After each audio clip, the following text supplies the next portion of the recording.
Hare Krishna. Welcome to Gita 365, the complete Bhagavad Gita study course. पिछले session में हम लोग भगवद गीता की 6 चैप्टर के श्लोक संख्या 46 तक पढ़े थे। आज पढ़ेंगे श्लोक संख्या 47। ये इस अध्याय की सबसे अंतिम श्लोक है। तो अक्सर लोग सोचते कई सारे पथ हैं भक्ति में आगे बढ़ने के लिए, आध्यात्मिक पथ में आगे बढ़ने के लिए कई सारे पथ हैं, कई संस्थाएं हैं जो तरह तरह के आध्यात्मिक प्रोसेस सिखाते हैं और सारे कभी कभी अच्छे लगते हैं, लेकिन उनमें से सबसे श्रेष्ठ पथ क्या है जिससे जो हम परफेक्शन को बहुत जल्दी और बहुत अच्छा तरह से प्राप्त कर सकते हैं, भगवान को बहुत जल्दी प्राप्त कर सकते हैं। तो उसका जो उत्तर है आज की सेशन में हमें प्राप्त होगा। और आज की सेशन में ये भी हमें पता चलेगा कि भक्ति और पूजा ये दोनों में कोई अंतर है या नहीं है। तो चलिए पढ़ते हैं आज का श्लोक संख्या 47। योगिनामपि सर्वेषां मद्गतेन अंतरात्मना श्रद्धावान् भजते यो मां सो मे युक्ततमो मता। अनुवाद। और समस्त योगियों में से जो योगी अत्यंत श्रद्धापूर्वक मेरे परायण हैं, अपने अंतःकरण में मेरे विषय में सोचता है और मेरी दिव्य प्रेम भक्ति करता है, वे योग में मुझसे परम अंतरंग रूप में युक्त रहता है और सबों में सर्वोच्च है। यही मेरा मत है। तो इस श्लोक में भगवान बता रहे सारे प्रकार के योगियों में से या आध्यात्मवादियों में से सबसे श्रेष्ठ कौन है। तो पिछले श्लोक में भगवान ने क्या बताया कि जो योगी है वो श्रेष्ठ है। वो किससे श्रेष्ठ है? वो तपस्वी से श्रेष्ठ है, वो ज्ञानी से श्रेष्ठ है और वो कर्मी से श्रेष्ठ है ना।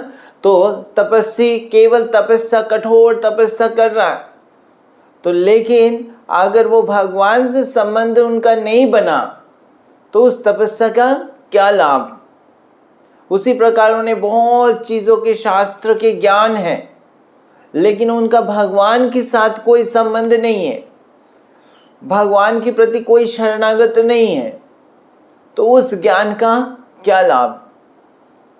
उस ज्ञानी व्यक्ति का ऐसे लगेगा बहुत अच्छे ज्ञानी है, लेकिन उसका कोई लाभ नहीं है, ज़्यादा लाभ नहीं है। और उसी प्रकार कर्मी जो बहुत मेहनत करते हैं या कई सारे यज्ञ भी कर रहे हैं, तो लेकिन ये सारे क्या है, वो अपनी इंद्रिय के सुख के लिए, वो अपनी स्वर्ग को प्राप्त करने के लिए वो सब कर रहे हैं, इन भगवान के साथ उनका कोई संबंध नहीं है, कोई प्रेम नहीं है। तो ऐसा जो कर्मी है, ज्ञानी है, तपस्वी है, तो ये लग सकता है ये सारे आध्यात्मिक व्यक्ति हैं, क्योंकि वो सारे आध्यात्मिक कार्य लग सकता है। लेकिन भगवान कह रहे हैं कि इन सबों से श्रेष्ठ कौन है? जो है वो योगी है, जो योग के द्वारा भगवान के साथ जो है संबंध बनाए हुए हैं और योग का विधि का पालन कर रहे हैं। और योगा का मतलब भगवान के साथ संबंध, कनेक्शन। तो अब जो है योगा में से, तो पिछले श्लोक में भगवान ने बता दिया कि योगी जो है वो श्रेष्ठ है। अब इस श्लोक में बता रहे हैं कि योगी जो है वो कई प्रकार के योगी हो सकते हैं। तो कई प्रकार की योगा है, तो जो भी अलग अलग योगा की विधि है उसको जो कर रहे हैं वो उस प्रकार के योगी है। अब सारे योगियों में से श्रेष्ठ कौन है? तो कर्मी, ज्ञानी, तपस्वी में से योगी श्रेष्ठ है। अब योगियों में से श्रेष्ठ कौन है? तो इसका मतलब सर्वोत्तम श्रेष्ठ, सर्वश्रेष्ठ कौन है, वो इस श्लोक में भगवान बता रहे हैं। तो भगवान क्या बता रहे हैं कि सारे योगियों में से जो है वो व्यक्ति श्रेष्ठ है जो क्या है, भगवान को क्या है, अंतरात्मा में भगवान को केवल परम भगवान को चिंतन करते हुए, हर समय भगवान का दिव्य रूप का चिंतन करते हुए क्या है, वो पूरा तरह से भगवान की दिव्य सेवा में लगा हुआ है। ऐसा जो व्यक्ति है वो परम योगी है। अब योगा जिसे इस अध्याय में भगवान विशेष करके कौन सा योग का बारे में बताया, ध्यान योग के बारे में बताया ना। तो भगवान ने ध्यान योग, अष्टांग योगा या ध्यान योगा के बारे में बताया। तो उससे पहले भगवान ने और भी अलग अलग प्रकार, उससे पहले ज्ञान योग के बारे में बताया, कर्म योग के बारे में बताया। तो ये सारे योगा जो है का वर्णन भगवान ने, ये सारे ये जो 6 अध्याय हैं इसमें भगवान ने अलग अलग प्रकार के योगा की पद्धति बताए, जिसके माध्यम से हम भगवान से अपने आप को जोड़ सकते हैं। श्रील प्रभुपाद तात्पर्य में इसको और अच्छे से एक्सप्लेन करते हैं कि ये जो योगा का विधि है ये एक तरह से धीरे धीरे प्रगति का पथ है। और हमने पहले भी एक बार चर्चा कर चुके हैं, योगा जो है ये एक सीढ़ी की तरह है, योगा की सीढ़ी, योगा लेडर, जिससे हम धीरे धीरे, अभी हम भगवान से बहुत दूर हैं, नीचे हैं, और हम धीरे धीरे ऊंचा होते होते, हमारा चेतना उन्नत होते होते हम सर्वोत्तम चेतना में पहुंच सकते हैं, जिससे हम भगवान का संग कर सकते हैं, भगवान को प्राप्त कर सकते हैं। तो ऐसे योगा लेडर में धीरे धीरे हम प्रगति कर रहे हैं। तो ऐसे योगा लेडर में जो है सबसे पहले प्रभुपाद लिख रहे हैं क्या, कर्म योगा, जिससे वो व्यक्ति जो इस कर्म योग का पालन कर रहा है वो अपना कार्य जो कर्मी है, तो कर्मी से वो कर्म योगा में आ जाते हैं। जब वो अपना कर्मों को करते हुए कर्म का फल को भगवान के लिए अर्पण कर देता है, भगवान को दे देते हैं। तो अपना इंद्रियों को वो जैसे कर्म कर तो रहे हैं, लेकिन वो कनेक्शन कैसे बन रहा है भगवान के साथ, वो अपना फल को, वो जो भी फल आ रहा है कर्म से, वो भगवान को अर्पण कर दे रहे हैं। तो उससे भगवान के साथ उनका संबंध बन जा रहा है। तो फिर ऐसे करते करते आगे क्या होगा, प्रभुपाद लिख रहे हैं कि आगे जाके उसको ज्ञान होने लगेगा, क्योंकि वो भगवान के साथ कनेक्शन हो रहा है। तो उससे फिर उसको ज्ञान आने लगेगा कि हम जो है क्या है, भगवान के अंश है और हम ये शरीर से परे हैं, आत्मा है, उसको वो रियलाइज कर लेता है। तो जैसे भगवान के संपर्क में आते हैं और भगवान के को फल को अर्पण करते हैं, उससे फिर धीरे धीरे वो शुद्ध होने लगते हैं। और जब शुद्ध होंगे तो उनके मन में क्या आता है, ये ज्ञान उत्पन्न होता है, दिव्य ज्ञान उत्पन्न होने लगता है। और दिव्य ज्ञान जैसे उत्पन्न होगा तो त्याग भी उत्पन्न होगा, रिनंसिएशन, तो वैराग्य उत्पन्न होगा। तो ज्ञान और वैराग्य के साथ फिर वो क्या है, वो भगवान के साथ और जो है गंभीरता से जुड़ जाता है, कनेक्टेड होते हैं।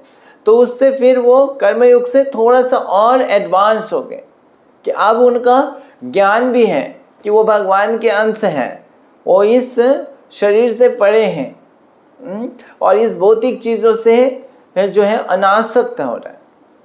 तो ये हो गया ज्ञान योग।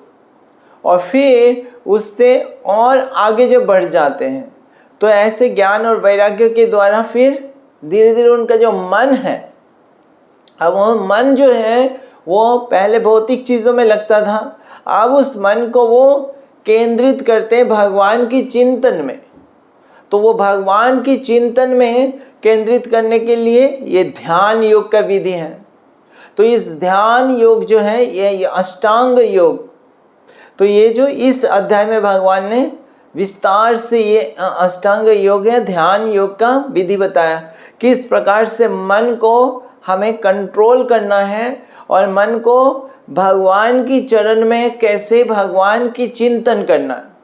और भगवान के हृदय में परमात्मा रूप में विराजमान है, तो परमात्मा रूप में चिंतन करते हुए मन जब भगवान पे फिक्स होता है, उसको उस ध्यान का अभ्यास करते करते मन क्या होने लगेगा, शुद्ध होने लगेगा। तो उससे फिर वो जब उसका चेतना शुद्ध हो जाता है तो फिर उसका क्या है कि वो भगवान के प्रति उसका क्या होने लगता है, प्रेम उत्पन्न होने लगता है। तो ये जो है ये सर्वोत्तम स्थिति है और उसको कहते हैं भक्ति योगा। तो ध्यान योग करके ध्यान योग को जब क्रॉस कर जाते हैं तो वो हो जाता है, उस समय प्रेम उत्पन्न होता है भगवान के प्रति। उस समय भगवान की सिर्फ परमात्मा रूप नहीं, भगवान का जो सुंदर सच्चिदानंद विग्रह, उस रूप में भगवान के प्रति प्रेम उत्पन्न होता है। तो वो भक्ति योगा है और वो सर्वोत्तम योगा है। तो उस प्रभुपाद तात्पर्य में लिख रहे हैं कि उस योगा लैडर का उद्देश्य है कि अल्टीमेटली वो चरम लक्ष्य तक पहुंचना है, भक्ति योगा के स्तर पर पहुंचना। सारे योगा जो है महत्वपूर्ण है इसीलिए क्योंकि वो सारे योगा धीरे धीरे हमें भक्ति योगा तक लेके आता है। तो इसीलिए अगर कोई ज्ञान योगा की स्तर पर है, कोई ध्यान योग का अभ्यास कर रहा है या कोई कर्म योग का कर रहा है, तो वो सब अच्छे हैं क्योंकि वो धीरे धीरे प्रगति करेंगे और उससे अल्टीमेटली उनको जो है भक्ति योग के स्तर पर आना है। और जब भक्ति योग के स्तर में आएंगे तो ही वो फुल परफेक्शन, कंप्लीट परफेक्शन प्राप्त करेंगे। और तो प्रभुपाद लिख रहे हैं, लेकिन अगर वो अपने स्तर पर फिक्स हो जाते हैं और आगे नहीं बढ़ पाते तो उनके लिए दुर्भाग्य है कि वो अल्टीमेट स्तर पर नहीं आ पाए। तो ये अक्सर हमें कन्फ्यूजन रहता है क्योंकि वो सारे चीज़ तो भगवान ने बताया और ऑथोराइज्ड भी है, ज्ञान योग भी ऑथोराइज्ड है क्योंकि भगवत गीता में ही भगवान ने बताया, कर्म योग के बारे में बताया, अभी ध्यान योग के बारे में बताया। तो ये सारे जो है आध्यात्मिक जीवन में प्रगति करने का सही तरीका है, प्रामाणिक है। तो हमें प्रश्न आ सकता है फिर हम कौन सा करें। तो इसीलिए इस श्लोक में भगवान स्पष्ट कर दे रहे हैं कि ये सारे अपने अपने स्तर पर सही है, लेकिन इन सारे में से जो श्रेष्ठ हैं और इन सारे का उद्देश्य है वो उस स्तर पर पहुंचना जो योगा की सर्वोत्तम स्थिति है और वो है भक्ति योगा। अब वो भक्ति योगा के बारे में भगवान फिर आगे का जो अध्याय है उसमें वर्णन करेंगे कि वो भक्ति योगा जो है वो कैसे जो है किया जाना चाहिए। तो इस श्लोक में भगवान स्पष्ट कर दे रहे कि अल्टीमेटली हमारा लक्ष्य क्या है, भक्ति योगा का स्तर पर पहुंचना है। तो कभी कभी हमें लग सकता है कि भक्ति योगा जो है वो उससे ज़्यादा आकर्षित लग सकता है हमें, जैसे ज्ञान योगा हो गया या ध्यान योगा, बहुत मेडिटेट करना एक जगह बैठ के, तो ऐसे लग सकता है कि ये ज़्यादा आकर्षित है, ये ज़्यादा इंटरेस्टिंग है, ऐसे हो सकता लगे। और इस पृथ्वी में, इस संसार में हम देखते हैं तरह तरह के कई सारे वो है संस्था हैं, धार्मिक संस्था हैं और उनका अलग अलग प्रकार के विधि है। तो कई जगह पे आप देखेंगे वो कहीं ना कहीं जो है यही तीनों चीज़ का ही कुछ फ्लेवर्स होंगे, इधर कर्म योग का होगा, नहीं तो ज्ञान योग का होगा, नहीं तो ध्यान योग का। इधर हो सकता है आपको ध्यान सिखा रहे होंगे या जो है ज्ञान के विषय में बोल रहे होंगे। तो इस तरह से आप देखेंगे ये तीनों चीज़ के ही कुछ थोड़ा बहुत मिलता जुलता होगा, लेकिन अल्टीमेटली जो है हमें ये समझना है कि भक्ति योग जो है सबसे श्रेष्ठ है। तो क्यों श्रेष्ठ है ये भगवान इसमें बता रहे हैं, क्योंकि ये जो है भक्ति योग क्या है? भगवान के प्रति प्रेम का योग है, और वही अल्टीमेट परफेक्शन है। जीव का जो है स्वरूप क्या है? वो भगवान के अंश है, और इसीलिए भगवान के साथ प्रेम उनके लिए सबसे अल्टीमेट उनके उद्देश्य है। ये असली आनंद देने वाला चीज़ है। तो इसलिए भक्ति योगा जो है वो, भक्ति जो है वो सर्वश्रेष्ठ है, क्योंकि उनका भगवान के प्रति प्रेम है। तो इसलिए उनका मन स्वतः ही भगवान में फिक्स हो जाता, उनका मन किसी और चीज़ों में जाता ही नहीं है। अदरवाइज बाकी योगियों को क्या करना पड़ता है? प्रयास करना पड़ता है, अपना मन को भगवान के या परमात्मा के ऊपर फिक्स करें। मन उनका भटक जाता है, भौतिक चीज़ों में, दूसरी चीज़ों में चला जाता है। तो जैसे हमने इस अध्याय में चर्चा किया कि उनको फिर से मन को बलपूर्वक खींच के लाना पड़ता है, और फिर परमात्मा के रूप में या भगवान के रूप में फिक्स करना पड़ता है। लेकिन जो भक्ति योगी हैं, जिनका भगवान के प्रति प्रेम हो गया, वो उनका मन स्वतः ही भगवान के चिंतन में लगा रहता है। यही भगवान इस श्लोक में कह रहे हैं कि जो अंतरंग रूप से अंतरात्मा में क्या है?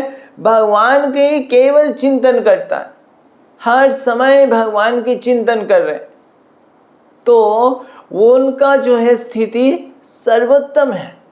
उनका मन को, जैसे वृंदावन में भगवान के जो सखा थे, गोपियाँ थे, वो चाहते हुए भी वो अपने आप को भगवान से भूल नहीं सकते थे, भगवान को भूल नहीं सकते थे, मन को कहीं भगवान से कहीं दूर लेकर नहीं जा सकते थे, भुलाने का प्रयास करके नहीं भूल सकते थे। इतना उनका मन भगवान में केंद्रित था, भगवान पे फिक्स था स्वतः ही।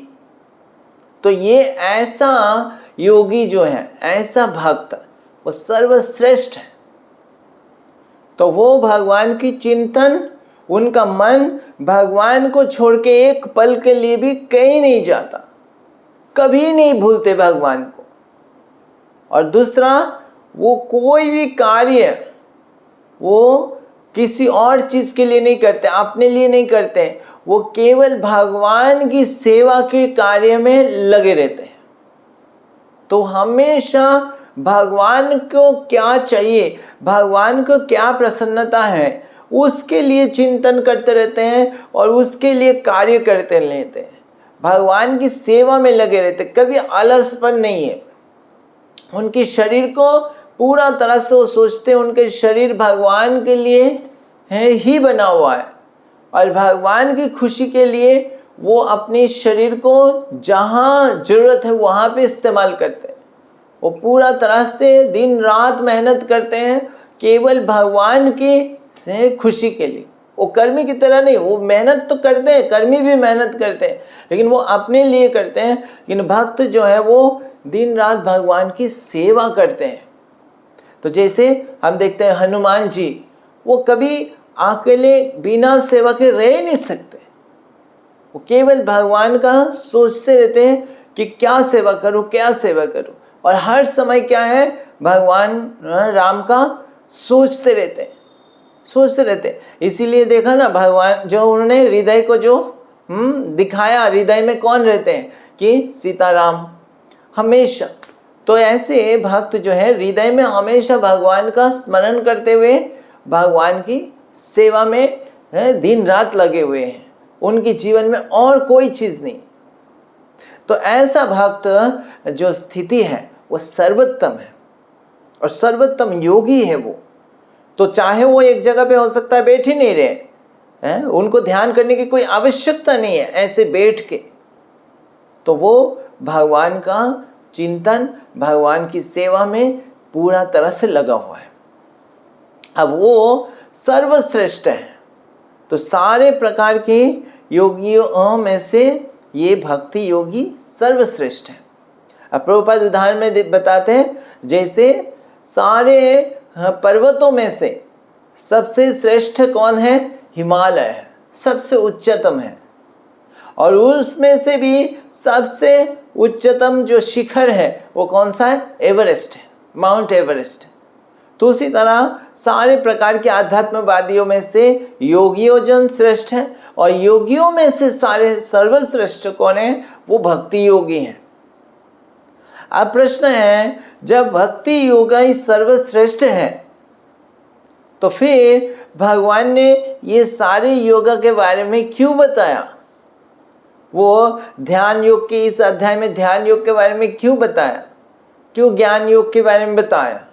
तो अर्जुन ने तो प्रश्न भी पूछा कि इस ध्यान का योग संभव नहीं लग रहा है इस युग में।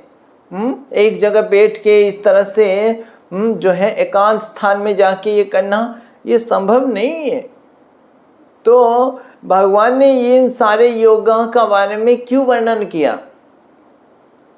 तो भगवान इसलिए किया ताकि हम सारे चीज़ के बारे में हमें ज्ञान हो और हम समझ पाए कि सबसे श्रेष्ठ कौन है।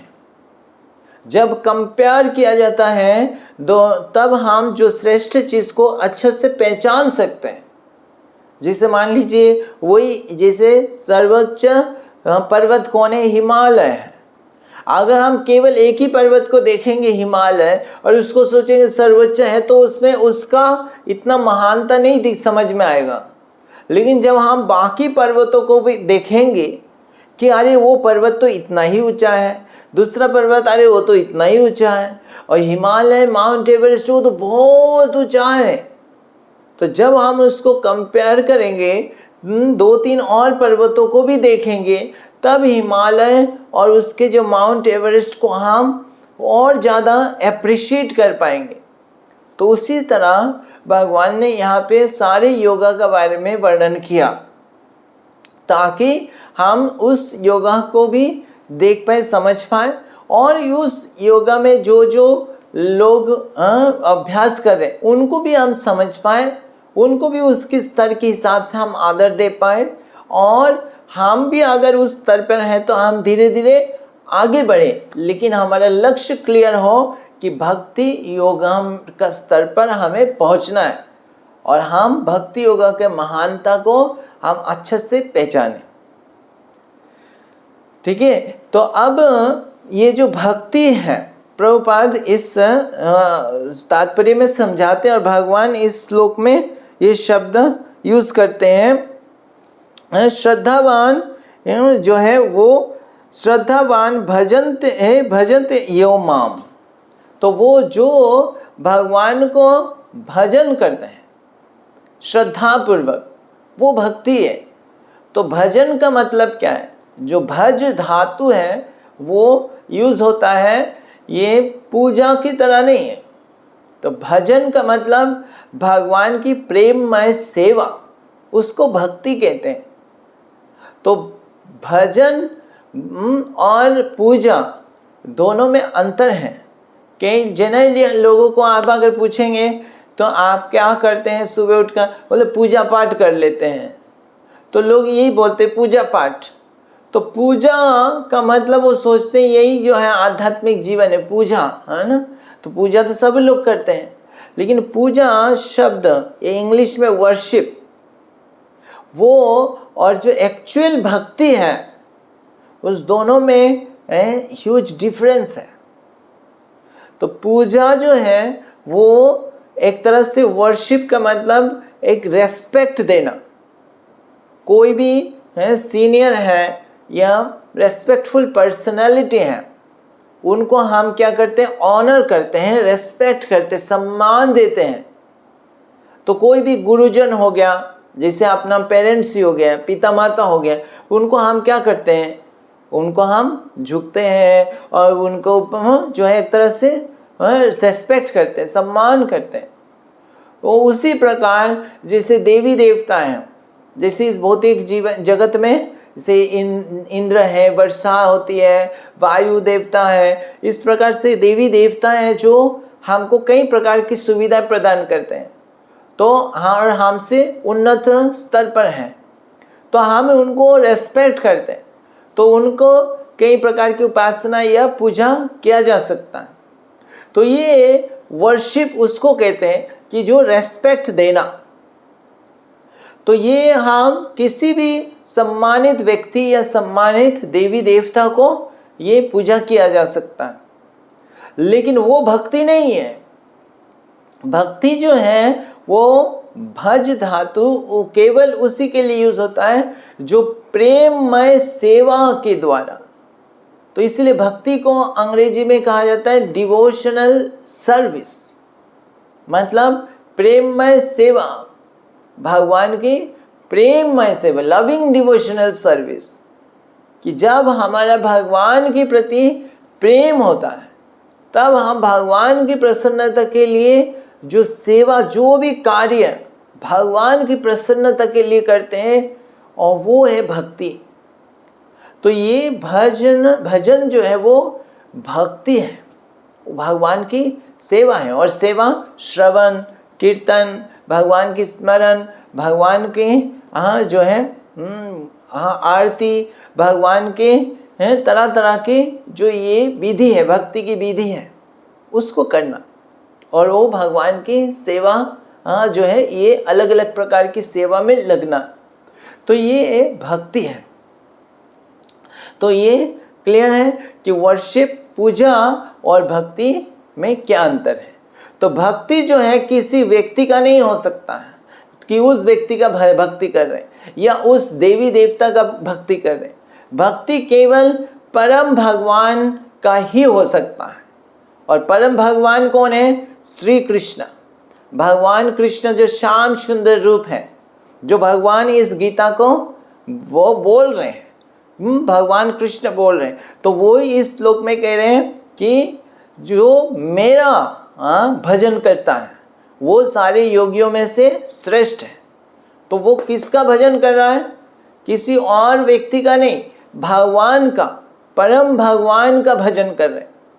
तो परम भगवान का प्रभुपाद तात्पर्य में वर्णन कर रहे हैं, तो शास्त्र से कोट कर रहे हैं कि वो भगवान जो श्याम सुंदर रूप है, जिनका सुंदर बादल के जो है नव घन बादल के सुंदर वर्ण है भगवान का, श्यामल वर्ण, और भगवान का क्या है? दिव्य चिन्मय रूप है। और भगवान का जो शरीर में जो वस्त्र है वो क्या है? पीतांबर वस्त्र, और उसमें जो है क्या? रत्न मंडित वस्त्र है। और ऐसा भगवान की रूप है। और भगवान की जो है गले में क्या है? माला है, फूलों की माला है। और भगवान का जो मुखमंडल है वो क्या है? पूर्ण जो है रश्मि से उज्जलित है। और भगवान की दिव्य जो शरीर है, चिन्मय शरीर है, सच्चिदानंद, उसके चारों ओर भी क्या है? ब्रह्म ज्योति है। तो ऐसे भगवान की दिव्य रूप, तो ऐसे भगवान का भजन करना वो भक्ति है।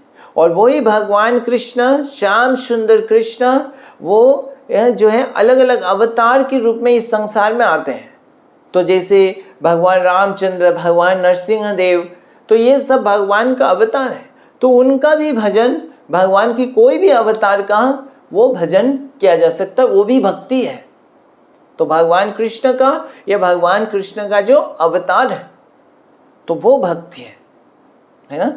तो इस प्रकार से भगवान इसमें इस श्लोक में स्पष्ट कर रहे हैं कि आध्यात्मिक पथ में जो अलग अलग प्रोसेस है उसमें से सर्वश्रेष्ठ प्रोसेस क्या है?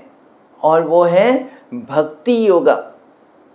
और भक्ति योग में जो सर्वोत्तम स्थिति है इसमें वो है कि जो भक्त वो हमेशा भगवान के स्मरण हृदय में करता रहता है, कभी भगवान को भूल नहीं सकता, और भगवान की प्रेममय सेवा में पूर्ण तरह से मग्न है, लगे हुए हैं। उनके जीवन में एक ही उद्देश्य है कि भगवान की प्रसन्नता। तो ये जो है ये योगियों में से सर्वश्रेष्ठ है। उनकी मन पूरा तरह से उनके वश में है, उनकी इंद्रियां पूरा तरह से उनके वश में है, और उनकी शरीर पूरा शुद्ध है। और ऐसे योगी जन सर्वश्रेष्ठ है। और यही हमारा लक्ष्य है कि हम ऐसे स्तर पर पहुंच सकें। तो ये भक्ति योगा कैसे करना है, कैसे हम इस भक्ति योग के अभ्यास को पालन करें, तो वो भगवान आगे का जो 6 अध्याय हैं उसमें भगवान वर्णन करेंगे। तो आज हम यहाँ पे विराम देते हैं। अगली सेशन में हम पढ़ेंगे इस अध्याय का एक सारांश स्वरूप में हम उसको रिव्यू करेंगे। हरे कृष्णा। ग्रंथराज श्रीमद् भगवद गीता की जय। जगत गुरु श्रील प्रभुपाद की जय।